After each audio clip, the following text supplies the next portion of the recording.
Hello, campers. Grab your marshmallows and gather around the true crime campfire. We're your camp counselors. I'm Katie. And I'm Whitney. And we're here to tell you a true story that is way stranger than fiction. We're roasting murderers and marshmallows around the true crime campfire.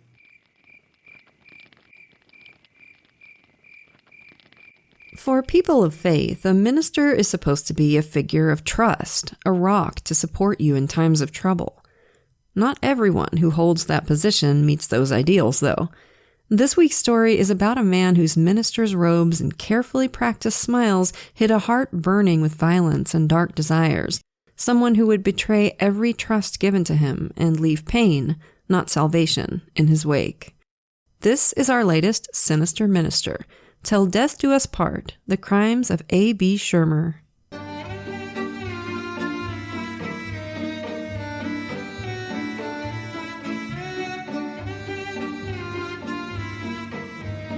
So, campers, for this one, we're in the tiny community of Readers, Pennsylvania, up in the wooded hills of the Poconos. October 29th, 2008. Secretaries arriving early at the United Methodist Church were alarmed to see the door to the church office standing open, the window in it broken. They cautiously looked inside and discovered an awful scene. 50-year-old Joe Musante, a builder and carpenter and longtime congregant of the church, sat on the chair behind the pastor's ornate desk, a desk Joe himself had built. Joe Musante was dead. He had shot himself in the head with a handgun, and as his body slumped in the chair, blood had run down his left arm to pool on the floor. Joe had been a well-liked member of the church, always ready to help anybody who needed it, and his tragic death was an awful shock. United Methodist popular pastor A.B. Schirmer struggled to help his congregation through this dark time. To most, it was a baffling mystery why Joe had decided to end his own life in the pastor's office. To most, but not all. Reverend Schirmer had preached at the United Methodist Church for 7 years at the time of Joe's death, most of it quiet and peaceful. But A.B. had recently suffered a tragedy of his own. Just 3 months earlier, his wife Betty had been killed in a car accident. So 2008 had been a dramatic year for this little church, and the drama wasn't done yet. It's hard to keep secrets in a small town, and it didn't take long for one to pop up once investigators started looking into why Joe Musante had killed himself at the pastor's desk. It turned out that Joe's wife Cindy was A.B. Schirmer's personal assistant at the church, with the emphasis very definitely on the personal. A couple of the sources we've seen go to some lengths to describe what was going on between Cindy and A.B. as an emotional affair, as opposed to a physical one, but I don't know about all that. All we know is what the two of them have said, and, wait till the end of the episode and see if you think these two are the most reliable narrators. This supposed emotional affair had been going on for about a year, since long before the death of A.B.'s wife Betty. Things had come to a head about a month before Joe's death, when his and Cindy's 16-year-old daughter Samantha was snooping through her mom's phone, and that's how she described it herself. Now, listeners with teens, come here a second. I hate to break this to y'all, but there's like a 90% chance they're snooping through your stuff. Okay? It's the natural order of things. So for the love of God, hide the good stuff, okay? Samantha found text messages between her mom and Reverend Schirmer that were clearly way beyond the norms of boss-assistant communications. I love you. You looked great today. Lots of X's and O's, all kind of syrupy sweet until you stopped to think that one of them was already married and the other was both her employer and the local minister. This was a heartbreaking discovery for Samantha, as it would be for any teenager who finds out one of their parents is cheating. The news hit her especially hard because she knew perfectly well that her parents' marriage was already in trouble. When he was younger, Joe Musante had had a lot of trouble with alcohol. At the end of the 90s, after he joined the church, he'd gotten sober, but in 2008, he'd started drinking again. This was after Cindy and A.B. had begun their kissy-kissy affair. There's no way to know if finding out about that is what knocked Joe off the wagon, but the timeline matches up, and it's the answer that makes the most sense to me. So, to Samantha, her parents' marriage was already teetering on the brink, and all of a sudden she finds out that A.B. Schirmer is threatening to push the whole thing into ruin. Now, there's not much a 16-year-old can do in a situation like this other than feel helpless as things fall apart around her. Samantha set up a fake email address and sent an anonymous message to AB, warning him that someone knew about his affair with Cindy and he better shut it down. But somehow or other, her mom and AB found out that Samantha was the one who sent the email. Maybe she sent it from her mom's computer or something. Cindy dragged Samantha into the Reverend's office, and together she and AB chewed the poor kid out. AB insisted that he and Cindy just work together. They were just friends, and Cindy went after her daughter for threatening the good name of this righteous, holy man of God. Oh, man. For a kid who was already worried about her family falling apart, the message from her mom was perfectly clear. Cindy's new boyfriend came first, and the family she already had was a long way behind. Ugh. Samantha told Aphrodite Jones, the role was almost like parent-child. She was defending him. He was the child and I had hurt him, which is just God's sake. So messed up I can barely get my head around it. Gross. Yet another mom picking I know. the flavor of the month over her child. It is hard to watch. Cindy and AB told Samantha to keep her mouth shut. She didn't tell her dad either because of her mom's pressure or because she didn't want to hurt him, but she didn't have to. Joe already knew. One day he called Samantha and just asked her, does she love him? She told him the truth, even though it broke her heart. I think so. Oh, God. On October 28th, AB called Cindy and told her he'd just been on the phone with Joe. Joe, he said, had just threatened to kill AB and then himself, said he was going to kill AB's kids, too. And remember, AB is the only source for this call. Part 1, yeah, I believe Joe threatened to kill him. Mm-hmm. I mean, he was stooping his wife. Yep. Part 2, nah, I think that was just a lie. I can't see Joe threatening to hurt someone's kids. Yeah, it was just a way for AB to dirty him up a little, I think. Mm-hmm. AB's response was to haul ass out of town, which was probably the smart thing to do. But leaving town was all he did. Imagine AB Schirmer was a normal, everyday citizen and his relationship with Cindy was entirely innocent. He gets a call from a dude who, according to him, threatened his life and the lives of his children. Sure, get out of town, but don't you call the cops too? Right, and remember, AB is a pastor. I mean, a member of his congregation is threatening to kill himself. If a religious leader doesn't try to help somebody in that situation, then what the hell good is he? But AB did nothing. Because AB had his reputation to lose. Yep. His reputation was worth more than Joe's life. Mm-hmm. Yeah.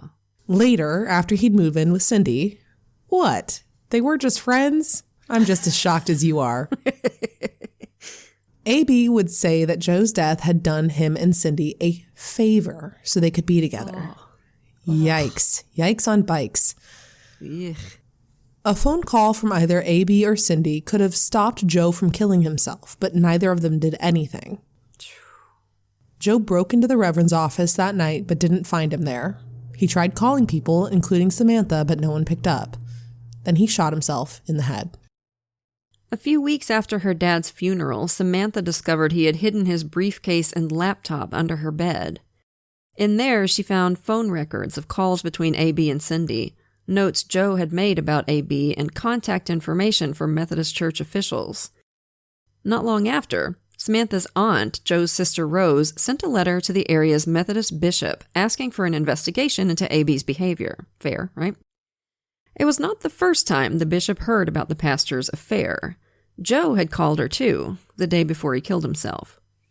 AB was called to attend what was essentially a church trial, but rather than face, consequences for his actions, AB just resigned from the church.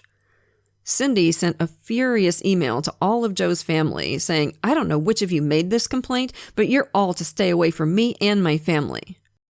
This is the family that just lost someone to suicide, and this is how she's talking to them.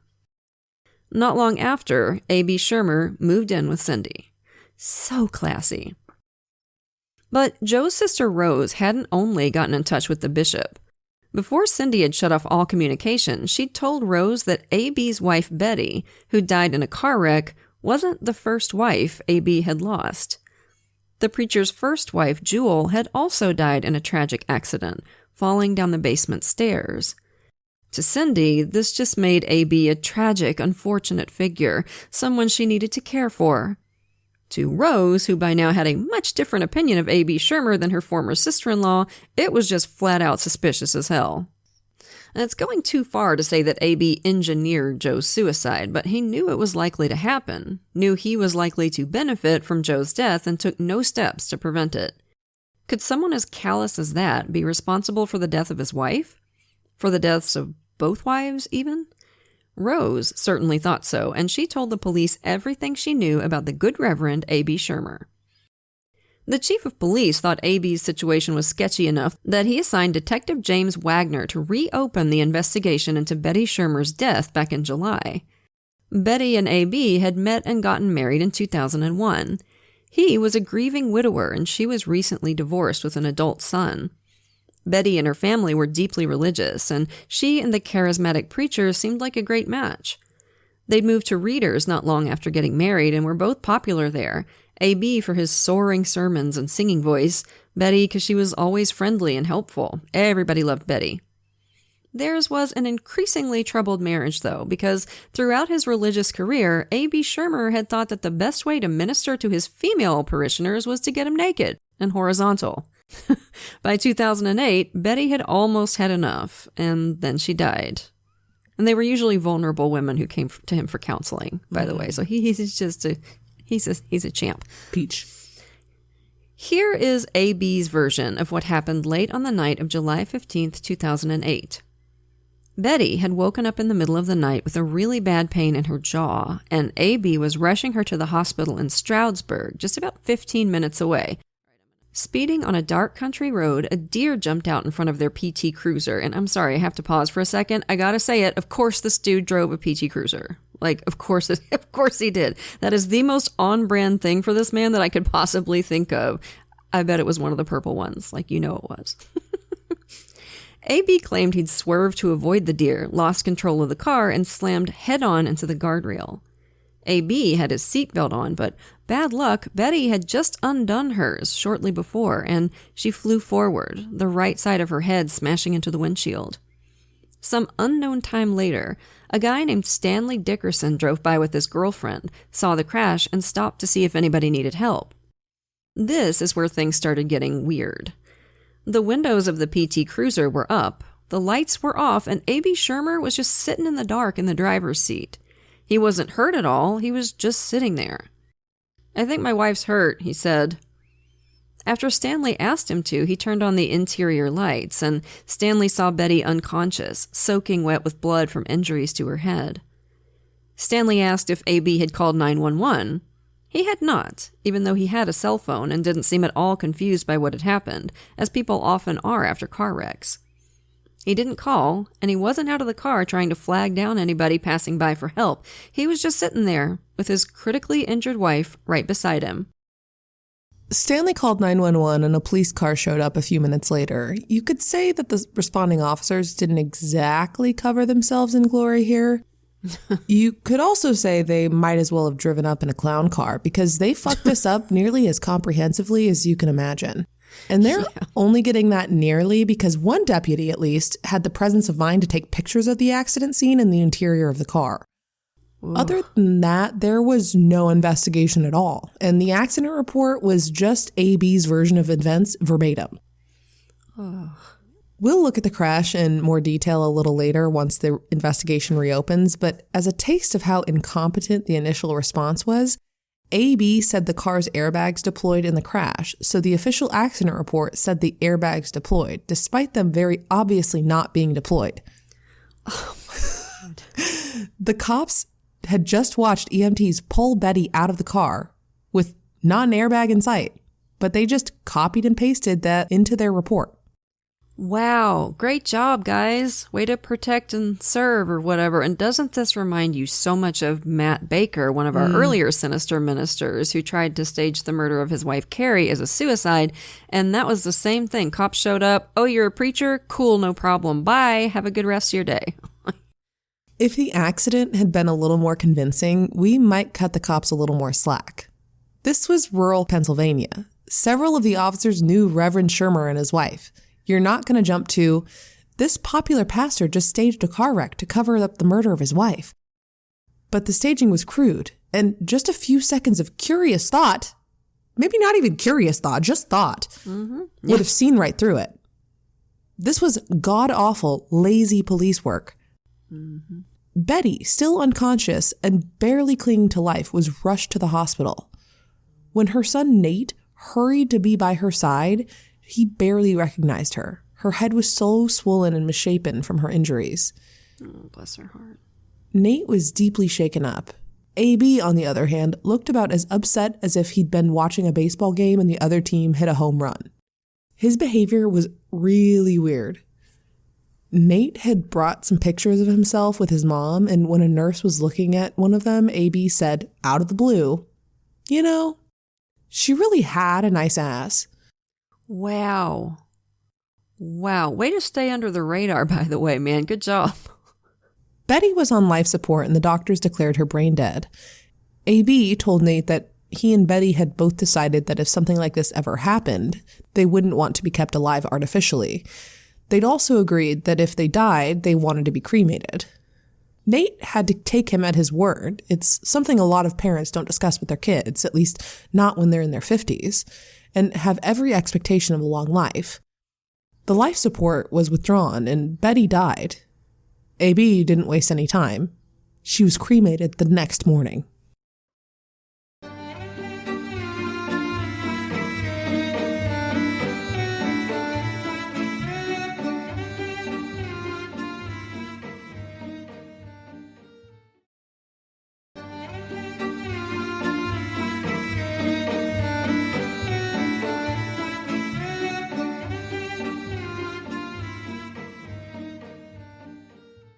The urn that he picked out for Betty's ashes had a deer on it, which struck Nate and others as in kind of bad taste considering the story AB had told about the accident. But Betty had always been a nature lover. Maybe this was just a sincere reflection of that. I mean, AB would have to be a real prick to turn his wife's memorial into some kind of sneering joke, right? On that theme, a couple of weeks after his wife had died in a tragic accident, AB met his girlfriend in a motel to boink his brains out. Not Cindy, by the way, this was his other girlfriend, Dawn. AB and Dawn Bear had known each other when they were teens, then reconnected in 2003 when AB had been married to Betty for less than 2 years.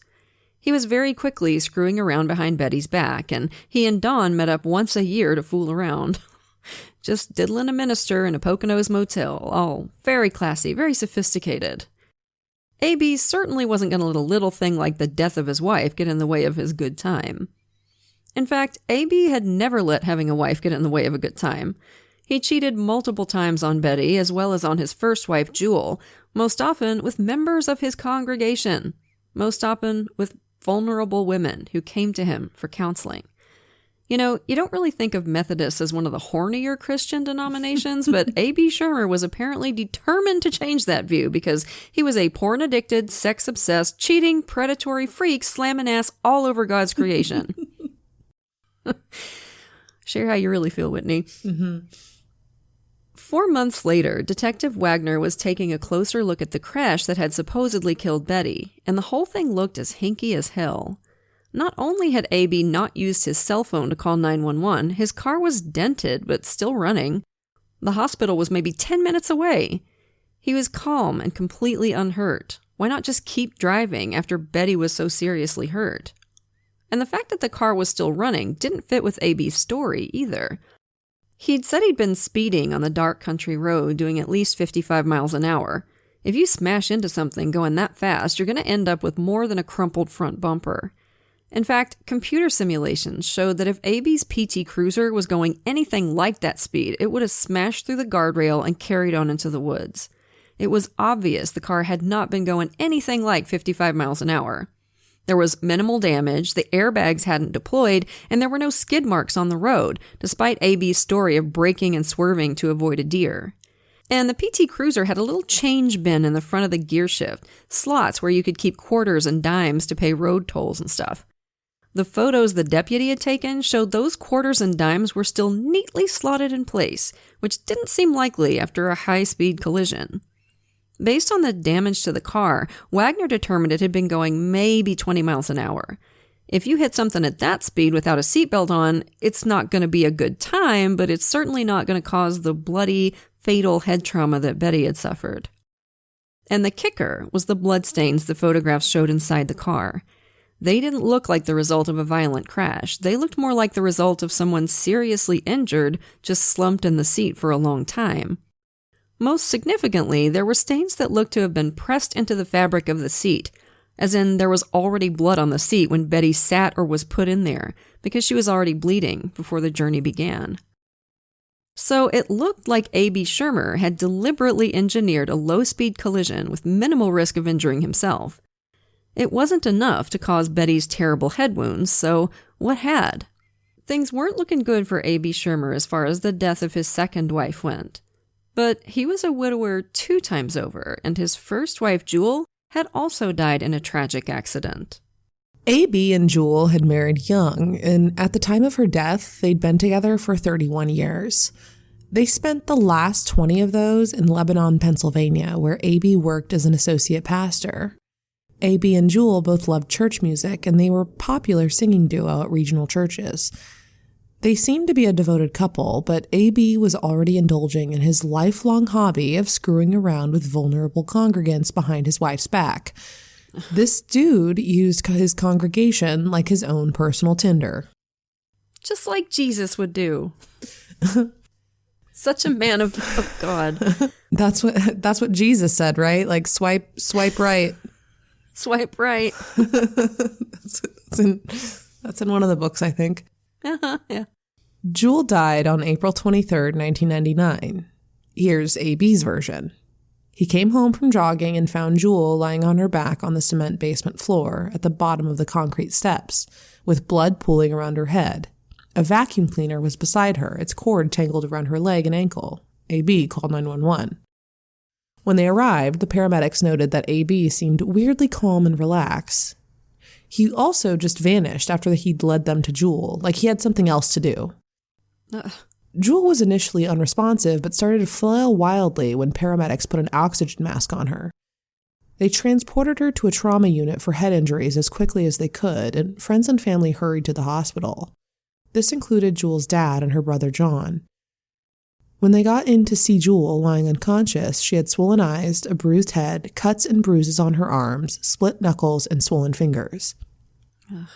John later testified, "It looked like she was hit by a truck. It looked like she'd been in a fight and somebody had given her a beating. My dad turned to me and said, 'Something's not right.'" Yeah, that does not sound anything like the kind of injuries you'd get from a fall.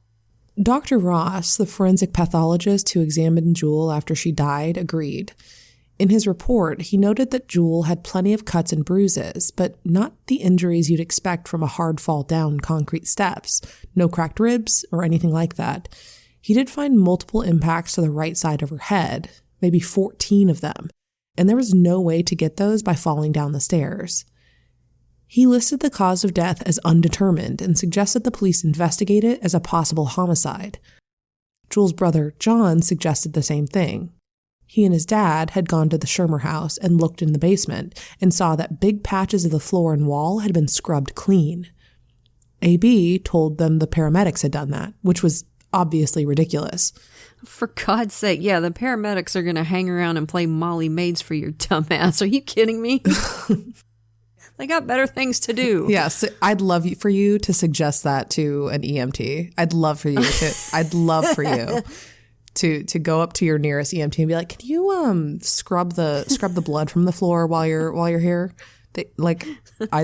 Please. My cousin. Just hand him. Yeah. Just hand him a mop and some cleaner. Yeah. My cousin. Point at the floor. My cousin's a paramedic, and I please do it, please. Someone, and I'm guessing it was A.B., had told the cops Jewel had a heart condition and must have fallen over after a heart attack. Just like with Betty's car crash, the authorities went along with the respected pastor's version of events and didn't care to investigate further. Perhaps because a pastor would never lie. Perish the thought. Even with the pathologist telling them there was something fishy here, the Lebanon County DA's office wasn't interested.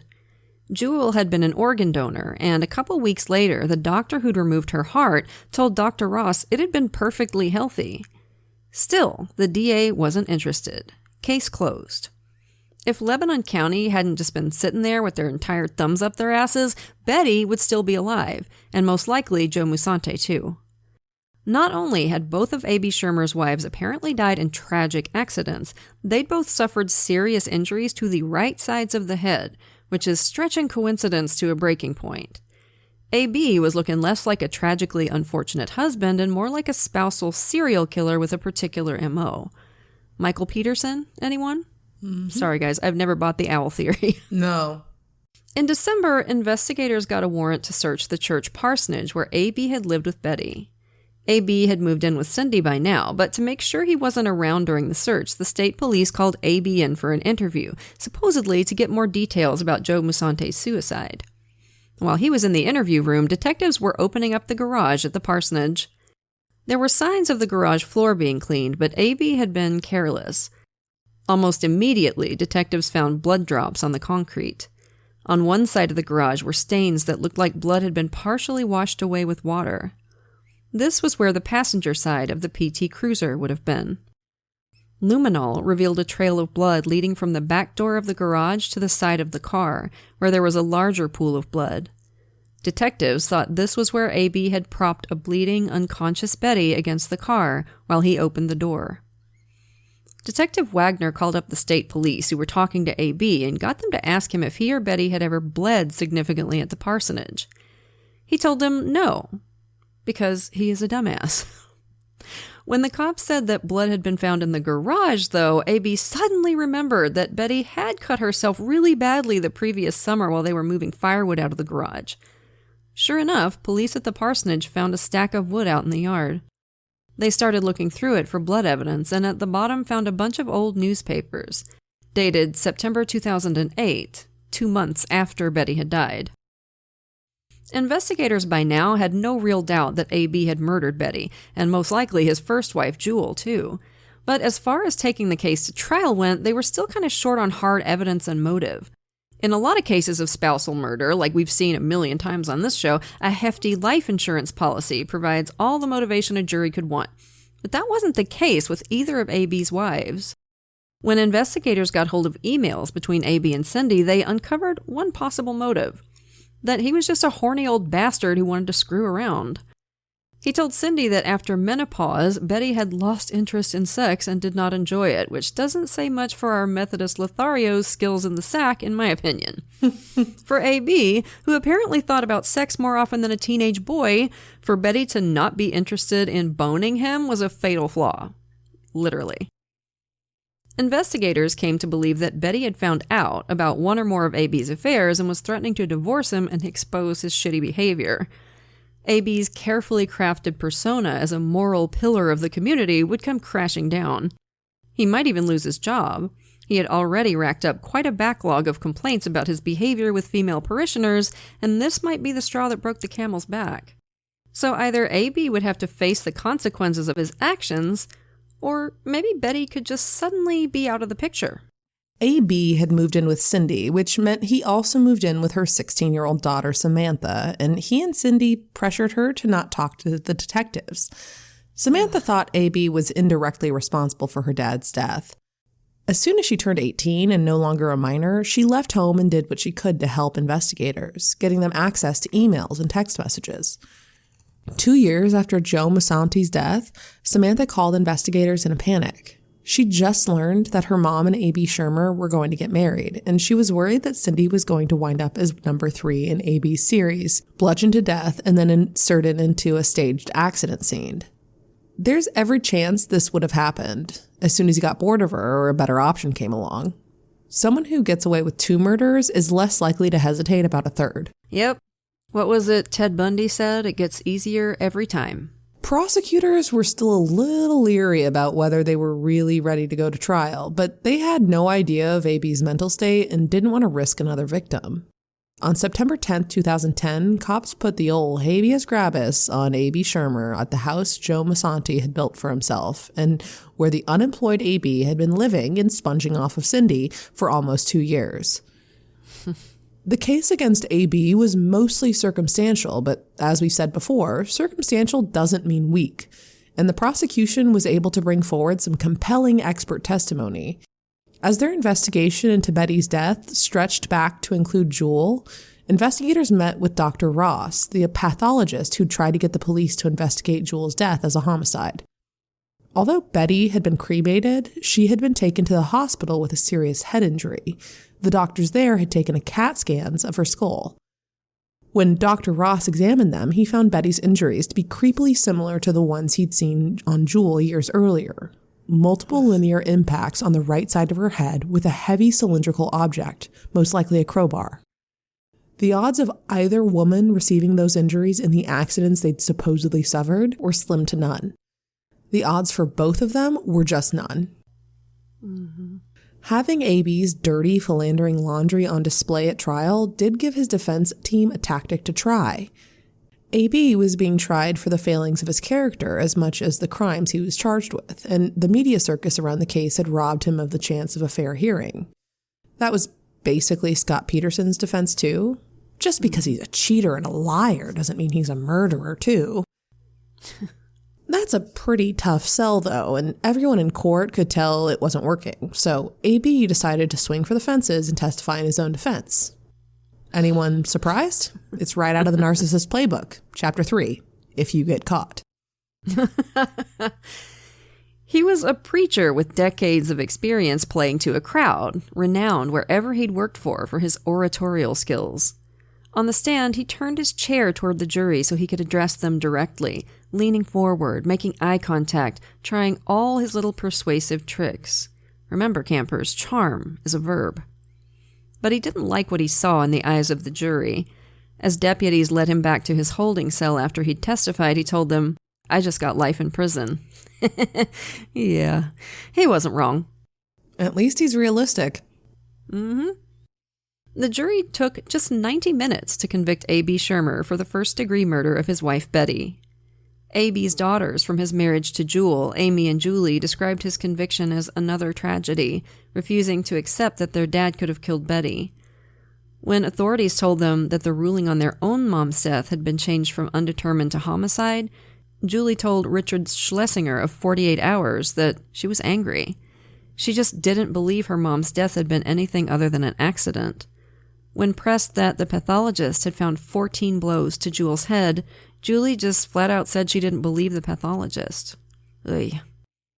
We've seen this kind of denial dozens of times with both the parents and kids of killers, just the complete inability to see that someone they love is a different person than they thought.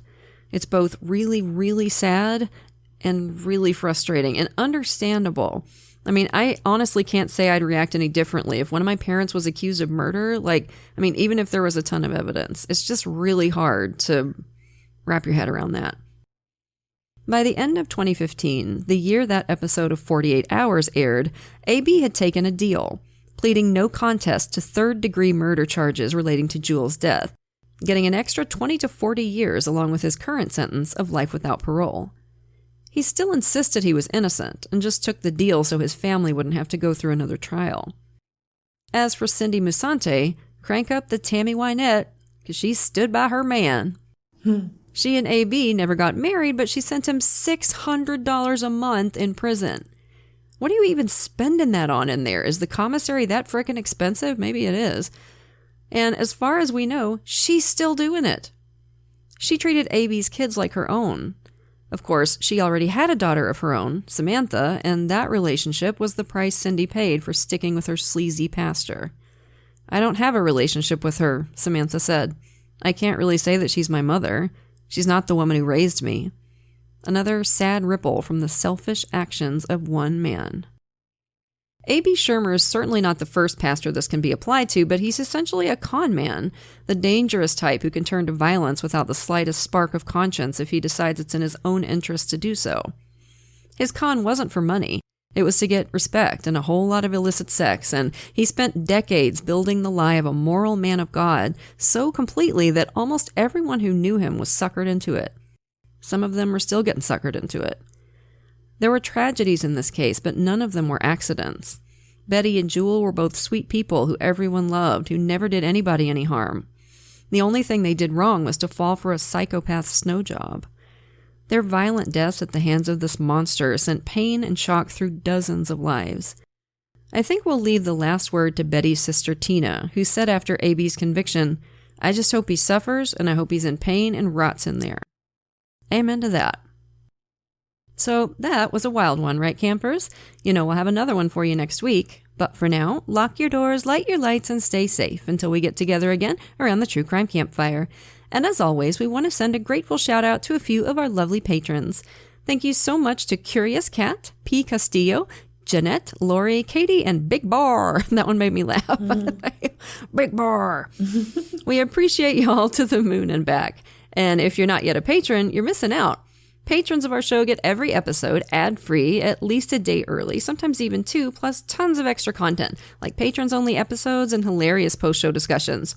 And once you hit the $5 and up categories, you get even more cool stuff. A free sticker at $5, a rad enamel pin or fridge magnet while supplies last at $10, virtual events with Katie and me, and we're always looking for new stuff to do for you. So if you can, come join us at patreon.com/truecrimecampfire. And if you haven't booked your spot on the CRIMEWAVE True Crime Cruise from November 3rd through November 7th, get on it, y'all.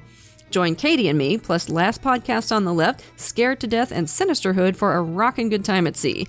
You can pay all at once or set up a payment plan, but you gotta have a fan code to book a ticket, so go to crimewaveatsea.com/campfire and take it from there.